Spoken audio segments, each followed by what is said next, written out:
गजवाए हिंद की कल्पना करना भी और उसका सपना देखना भी जहन्नुम में जाने का टिकट का रास्ता पैदा कर देगा। पापी कितना भी अपने पाप को छुपाने का प्रयास करेगा, उसका पाप का समय तो पाप का घड़ा भरना ही भरना है।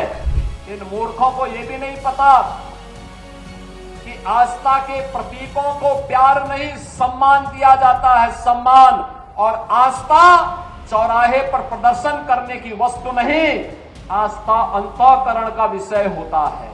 गजवाए हिंद का नारा लेकर के भारत के अंदर राष्ट्र विरोधी गतिविधियों को बढ़ावा देने का कुत्सित कार्य कर रहे हैं।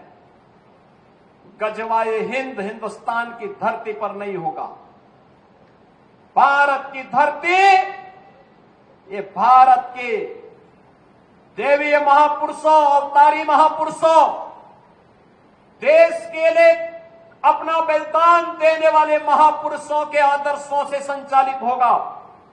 गजवाए हिंद की कल्पना करना भी और उसका सपना देखना भी जहन्नुम में जाने का टिकट का रास्ता पैदा कर देगा।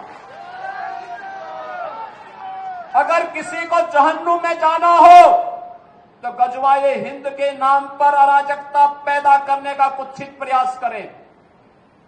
और छद्म रूप में जो लोग इस प्रकार की गतिविधियों में लिप्त हैं, वे भी कान खोल करके सुन लें। देर सवेर छांगुर जैसे हाल तो उनके भी होने ही हैं। आपने देखा होगा,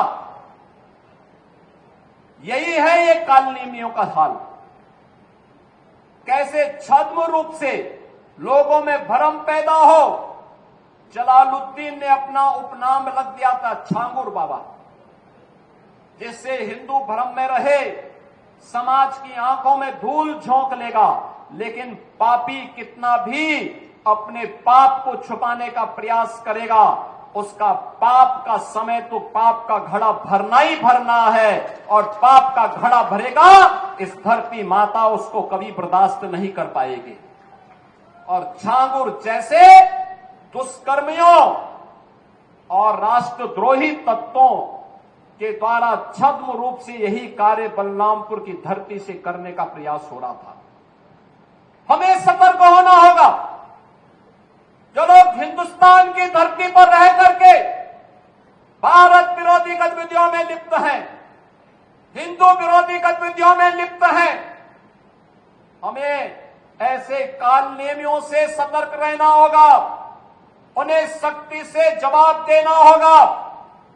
स्थानीय प्रशासन और पुलिस को इसके प्रति सजग करना होगा और समय समय पर इनकी गतिविधियों के बारे में शासन को अवगत कराना होगा, जिससे समय रहते इनकी नाजायज गतिविधियों पर सरकार पूरी तरह नकेल कस सके।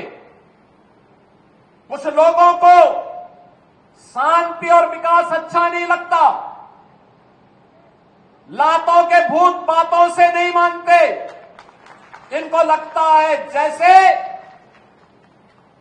सरकार अब भी इनके सामने झुक करके कार्य करेगी। सरकार का पहले दिन से, डबल इंजन की सरकार का पहले दिन से ही यह निर्णय है कि अपराध और अपराधियों के प्रति, गद्दारों और देशद्रोहियों के प्रति सरकार जीरो टॉलरेंस की नीति के तहत कार्य करेगी। हमारी संवेदना एक गरीब के लिए है, हमारी संवेदना नौजवान के लिए है, हमारी संवेदना बेटी और बहनों के लिए है, हमारी संवेदना अपने अन्नदाता किसानों के लिए है, हमारी संवेदना उन व्यापारियों और उद्यमियों के लिए है जो अपने यहां देश के विकास का खाका तैयार करते हैं और नौजवानों के लिए रोजगार और नौकरी की व्यवस्था करते हैं। हमारी संवेदना उस हर नागरिक के साथ है जो भारत को भारत माता के रूप में सम्मान देता है, भारत के महापुरुषों का सम्मान करता है, भारत की परंपरा और भारतीय संस्कृति के प्रति आदर का भाव रखता है। इन मूर्खों को यह भी नहीं पता कि आस्था के प्रतीकों को प्यार नहीं सम्मान दिया जाता है, सम्मान। और आस्था चौराहे पर प्रदर्शन करने की वस्तु नहीं, आस्था अंतःकरण का विषय होता है, अंतःकरण का विषय होता है।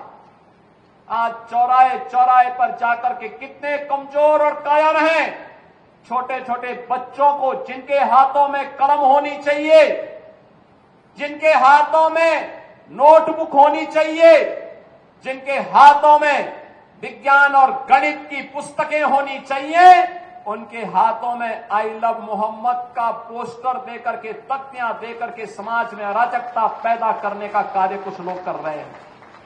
इनको यह भी नहीं मालूम कि उनकी जिंदगी तो बर्बाद है ही है, लेकिन इन बच्चों की भी जिंदगी को ये लोग बर्बाद करने पर उतारू हो रखे हैं। लेकिन सरकार इस प्रकार की अराजकता को कतई स्वीकार नहीं करेगी, कतई स्वीकार नहीं करेगी।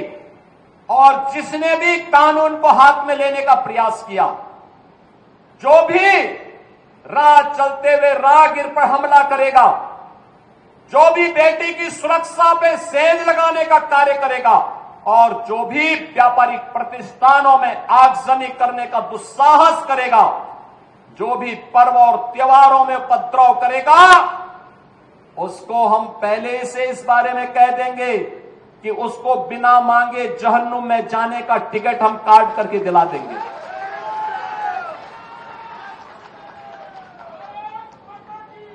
इतना पर्याप्त होगा उसके लिए।